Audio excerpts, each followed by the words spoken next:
حضرت علی المرتضیٰ فرماتے ہیں سیدہ فاطمہ نے کبھی مجھے کوئی کچھ کہا ہی نہیں،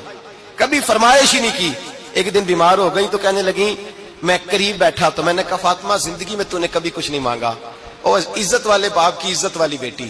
میرا دل کرتا ہے کوئی فرمائش تو کرنا۔ تو حضرت فاطمہ کہنے لگی علی اگر ایک انار مل جائے نا، اگر ایک میرا دل کر رہا ہے اگر ایک انار مل جائے، ایک انار مل جائے تو طبیعت چاہ رہی ہے انار کھانے کو۔ مولا علی شیر خدا فرماتے میں گیا، ایک انار خریدا بازار سے، 1 دینار تھا میری جیب میں، انار خرید کے جب واپس پلٹا نا تو کہتے ایک بوڑھا شخص، ہونٹوں پہ کمزوری، آپ فرماتے ہیں میرے باپ دادا کی عمر کا، لڑکھڑاتے اس کے ہاتھ اور کہنے لگا علی میں بھوکا ہوں کئی دنوں کا۔ حضرت علی فرماتے ہیں میرے پاس وہ 1 ہی دینار تھا جس کا انار آ گیا، کہتے میں نے اسی وقت وہ انار نکالا، اس شخص کے ہاتھ میں رکھا، بوجھل قدموں سے جب میں اندر داخل ہوا نا تو پاک رسول کی پاک بیٹی، عزت والے نبی کی عزت والی بیٹی، صبر والے محبوب کی صبر والی بیٹی، کہتے ہیں جب میں نے اپنا قدم اندر رکھا دروازے کے تو فاطمہ نے میرا اترا ہوا چہرہ دیکھا تو کہنے لگی علی پیسے اللہ کے راستے میں دے آئے ہو، خیرات کر رہے ہو؟ حضرت شیر خدا رضی اللہ تعالیٰ عنہ فرماتے ہیں میں فاطمہ کی طرف دیکھا تو میں حیران ہو گیا، میں نے کہا فاطمہ تجھے؟ کہنے لگی مجھے یقین ہے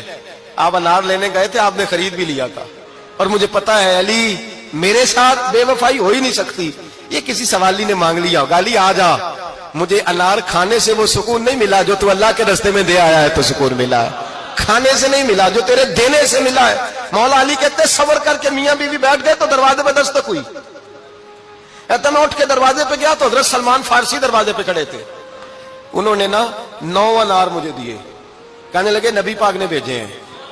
یہ 9 انار ہے نبی پاک نے بھیجے ہیں۔ تو حضرت علی شیر خدا فرمانے لگے ہمارے نہیں کسی اور کے ہیں، ہمارے نہیں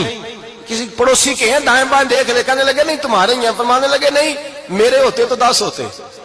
اس لیے کہ اللہ فرماتا ہے من جاء بالحسنۃ فلہ عشر امثالھا، تم ایک نیکی کرو گے میں 10 کا اجر عطا کروں گا۔ فرمایا میرے ہوتے تو 10 پورے ہوتے، اللہ رسول نے بھیجا اور میرا یقین کمزور ہو سکتا ہے، میرے ہوتے تو 10 ہوتے، یہ 9 ہے۔ حضرت سلمان فارسی نے جیب میں ہاتھ ڈالا، 10واں بھی نکالا، کہا علی تیرے 10 ہی تھے، میں تو تیرا امتحان لے رہا تھا، 10 ہی تھے تیرے۔ یقین کی دولت زنجیریں کاٹ دیتی، یقین کی دولت انسان کو نواز دیتی۔ جب تو لڑکھڑاتا ہوا آیا ہے، میرے نبی پاک نے فرمایا یوں نہ کہا کر کے یا اللہ چاہے تو دے چاہے تو نہ دے، جب مالک سے مانگ تو کہا کر یا اللہ تجھی سے مانگنا ہے، میں لے کے اٹھوں گا، تو مجھے دے گا۔ فرمایا جتنا تیرا یقین کامل ہوگا اتنا ہی اللہ تجھے جھولی بھر کے عطا فرمائے گا۔